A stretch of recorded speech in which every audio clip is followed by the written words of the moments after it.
A few moments later.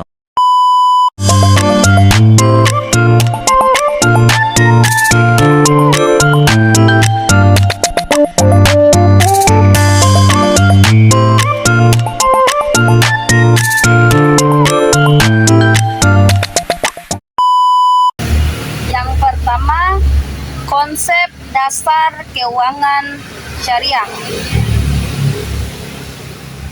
Keuangan syariah merupakan sistem keuangan yang diatur berdasarkan prinsip-prinsip Islam, terutama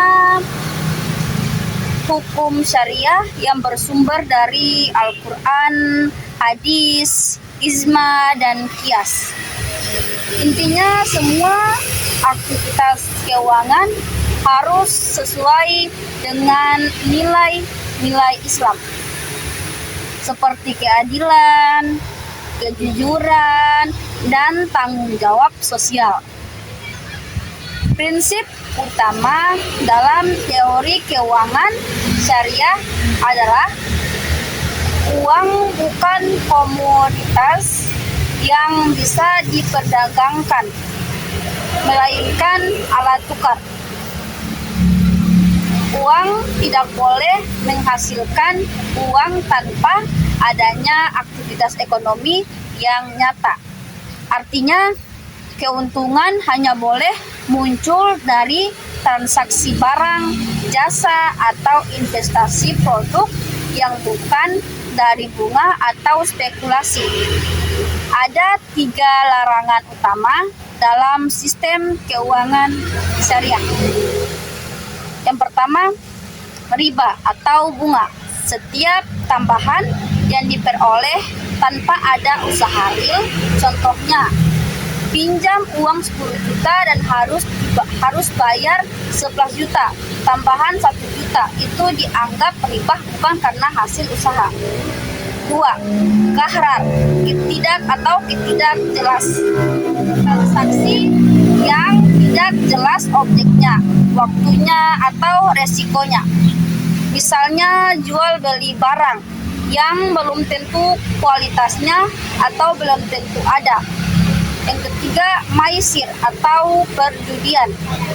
Transaksi yang bergantung pada untung-untungan, seperti trading spekulatif tanpa dasar ekonomi nyata, atau taruhan hasil bisnis. Dengan menghindari 3 hal itu, keuangan syariah ingin menciptakan sistem yang adil, transparan, dan stabil, di mana keuntungan didapat dari aktivitas nyata dan resiko ditanggung bersama.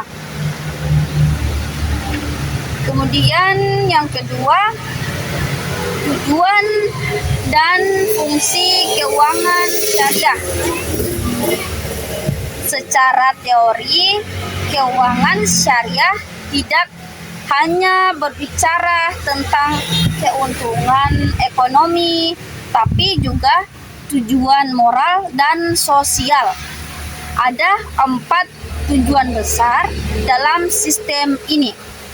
Yang pertama, keadilan distribusi kekayaan. Islam tidak melarang kekayaan, tapi menentang penumpukannya di segelintir orang. Karena itu, sistem bagi hasil dan zakat jadi alat untuk pemerataan ekonomi. Yang kedua, keseimbangan antara dunia dan akhirat. Setiap kegiatan ekonomi harus memperhatikan halal dan haram, bukan cuma untung rugi. Yang ketiga, mendorong sektor real. Transaksi keuangan harus berbasis aset nyata. Jadi uangnya yang berputar selalu punya dampak langsung ke kegiatan ekonomi. Keempat, kesejahteraan sosial. Keuangan syariah juga mengatur instrumen sosial seperti zakat, infak, sedekah, dan wakaf sebagai bagian dari sistem ekonomi Islam.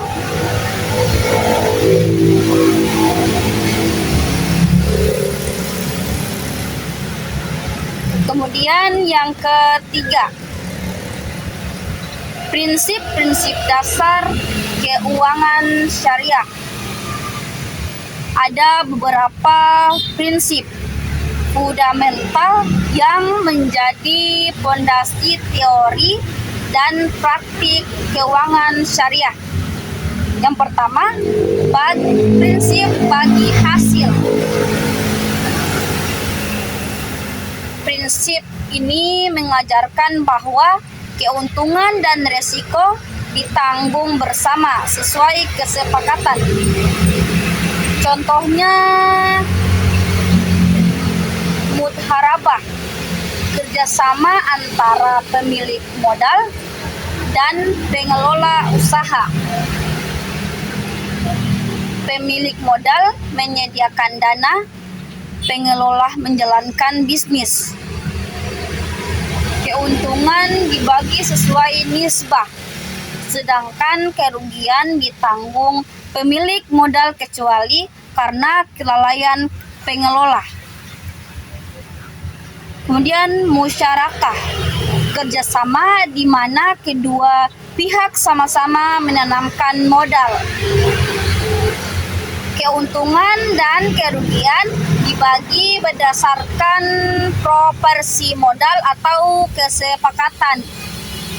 Prinsip ini menciptakan keadilan karena tak ada pihak yang dijamin untung tanpa resiko. Yang kedua, prinsip jual beli digunakan untuk transaksi murabahah, yaitu jual beli dengan margin keuntungan yang disepakati. Bank membeli barang sesuai pemerintah nasabah, lalu menjualnya kembali dengan harga lebih tinggi secara transparan. Selisih harga itu menjadi keuntungan bank. Yang ketiga, prinsip sewa. Prinsip dengan sistem leasing, tapi sesuai syariah. Bank membeli aset lalu menyewakannya ke nasabah dengan biaya tertentu. Kepemilikan aset tetap di tangan bank sampai masa sewa berakhir. Keempat, prinsip wakalah atau perwakilan. Bank bertindak sebagai wakil nasabah untuk melakukan transaksi tertentu. Biasanya dipakai pada layanan transfer, pembukaan atau investasi tertentu. Kelima, prinsip wadiah atau titipan. Uang nasabah dititipkan ke bank untuk disimpan dan dijaga. Bank boleh menggunakan dana tersebut selama tidak melanggar prinsip syariah, tapi tidak wajib memberi imbalan. Yang keempat, akad-akad dalam perbankan syariah. Akad adalah perjanjian hukum dalam Islam yang menjadi dasar semua transaksi keuangan syariah. Setiap akad punya fungsi dan karakteristik berbeda. 1. Mudharabah atau bagi hasil. Cocok untuk pembiayaan usaha produktif. Contoh, nasabah punya ide usaha tapi nggak punya modal. Bank memberi modal Keuntungan dibagi sesuai kesepakatan. Yang kedua, musyarakah atau kerja sama modal. Dipakai untuk proyek investasi besar. Misalnya pembangunan properti, di mana bank dan pengembangan sama-sama menanam modal. Yang ketiga, murabahah atau jual beli. Paling populer di bank syariah, bank beli barang dulu lalu jual ke nasabah dengan harga plus margarin. Transaksi ini transparan dan bebas bunga. Yang keempat, ijarah atau sewa untuk pembiayaan kendaraan alat berat atau properti.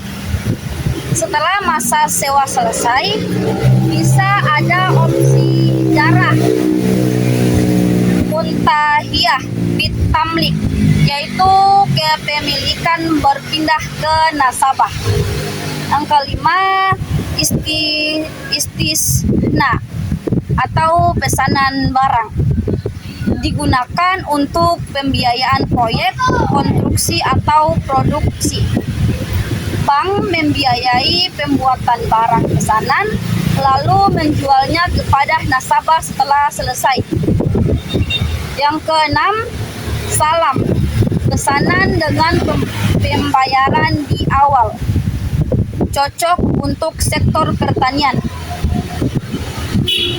Pembeli atau bank membayar di muka, lalu barang diserahkan di kemudian hari sesuai spesifikasi. Ketujuh, ran atau gadai. Nasabah menyerahkan barang berharga sebagai jaminan pinjaman tanpa bunga.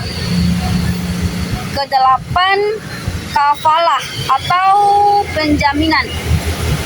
Bank menjadi penjamin bagi nasabah dalam transaksi tertentu, misalnya proyek tender.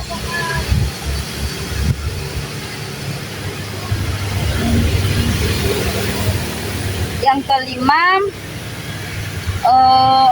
struktur dan operasional perbankan syariah. Secara struktur, perbankan syariah di Indonesia dibagi jadi 3 kategori utama. Yang pertama, Bank Umum Syariah atau BUS, lembaga besar yang melayani berbagai produk keuangan seperti BSI, bank muamalat, dan lainnya. Yang kedua, unit usaha syariah atau UUS, cabang dari bank konvensional yang punya divisi syariah. Contoh, Bank Beni Syariah atau sebelum Marger, Bank Mega Syariah. Yang ketiga, Bank Pembiayaan Rakyat Syariah atau BPRS, fokus pada pembiayaan mikro UMKM dan masyarakat kecil. Setiap bank syariah wajib punya Dewan Pengawas Syariah atau DPS yang memastikan operasionalnya sesuai syariat. DPS bekerja sama dengan Dewan Syariah Nasional MUI atau DSN MUI yang menetapkan fatwa terkait produk dan layanan. Selain itu, semua bank diawasi oleh Otoritas Jasa Keuangan atau OJK dalam hal manajemen, transparansi, dan perlindungan nasabah. Yang keenam, produk dan layanan perbankan syariah. Produk bank syariah dibagi jadi 3 kelompok besar. Yang pertama, penghimpunan dana, giro atau wadiah, titipan tanpa imbalan, bisa diambil kapan saja. Tabungan atau mudharabah, bank dan nasabah bagi hasil keuntungan investasi. Deposito syariah, mirip tabungan berjangka dengan akad mudharabah mutlak. Kedua, penyaluran dana, pembiayaan murabahah, jual beli dengan margin. Pembiayaan musyarakah atau mudharabah, ya, kerjasama bagi hasil. Pembiayaan ijarah, sewa aset. Pembiayaan istisna dan salam, pembiayaan produksi dan pertanian. Yang ketiga, jasa lainnya, wakalah, perwakilan transaksi, ran, gadai syariah, kafalah, penjaminan, sarf, jual beli valuta asing sesuai aturan syariah. Yang ketujuh, perbedaan perbankan dan konvensional. Aspek syariah konvensional, dasar hukum syariah Islam, hukum positif, sistem keuntungan bagi hasil, margin, sewa bunga, resiko ditanggung bersama, ditanggung nasabah. Aktivitas utama pembiayaan sektor real, pembiayaan uang tujuan keadilan dan keberkahan profit maksimal.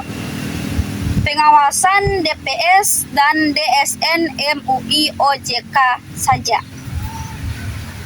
Intinya, sistem syariah menekankan keadilan, transparansi, dan keseimbangan, bukan sekedar mencari keuntungan finansial. Yang kedelapan, tantangan dan arah pengembangan. Meskipun perbankan syariah terus berkembang, masih ada tantangan besar yang dihadapi.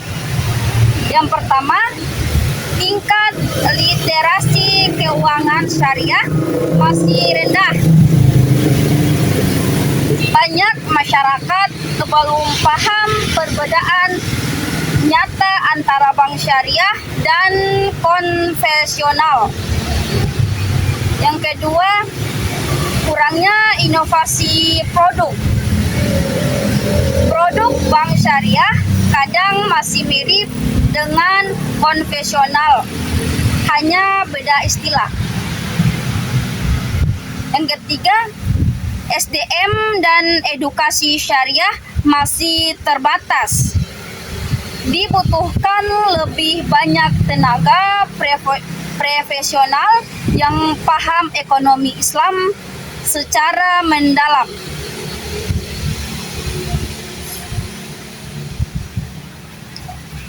Namun, di sisi lain, peluangnya juga besar.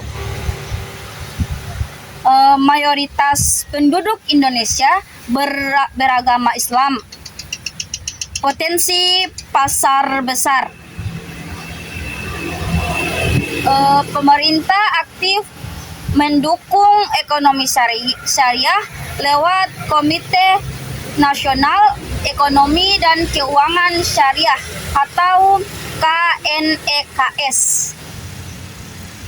Tren halal lifestyle meningkat, termasuk keuangan dan investasi berbasis syariah. Digitalisasi keuangan membuka ruang bagi inovasi seperti fintech syariah. Dengan strategi yang tepat, sistem keuangan syariah bisa jadi pilar utama ekonomi Indonesia dan dunia, bukan hanya alternatif.